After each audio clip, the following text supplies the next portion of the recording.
Good day, everyone. My name is Reverend Damochur of the Society of Jesus, and today is the first Sunday of Lenten season, and I am here to share with you my reflection on the readings of today. Actually, the common understanding of the first reading today is that it talks about the sin of Adam and Eve as being disobedient to God's command. However, there is another unconventional understanding of this reading, and it is about the disordinate desire. What is it? We know in the story that Adam and Eve had been giving everything in abundance, and yet they desired more. Actually, to desire is not a bad thing, because even God desires to be with all of us. Nonetheless, it can become problematic if our desire had become inordinate, which means it is out of proportion, like Adam and Eve, who had been given everything in abundance, and yet they seemed to desire more than what had been given to them. In contrast to the first reading, the Gospel today gives us one main lesson, and it is about desiring God. To foster this lesson, the author presented Jesus in 3 stages of temptation. First of all, it is a temptation for him to turn stones into bread. In other words, it is about one's desire to fulfill one's hunger. We are hungry of various things, says it food, clothes, knowledge, cars, looks, so on and so forth.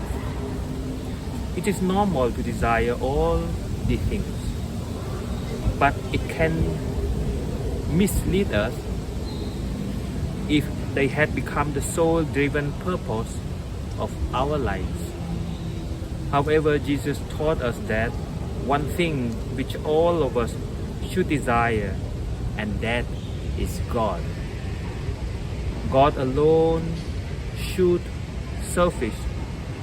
As Saint Teresa of Avila would say, nada te turbe, nada te espante, solo Dios basta. Or Saint Augustine's favorite words, my heart is restless until it rests in you.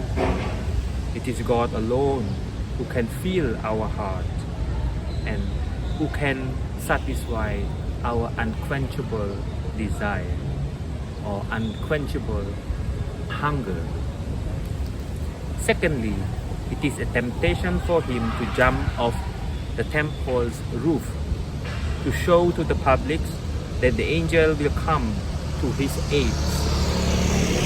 In other words, it is about one's desire for fame, for pride, or glory.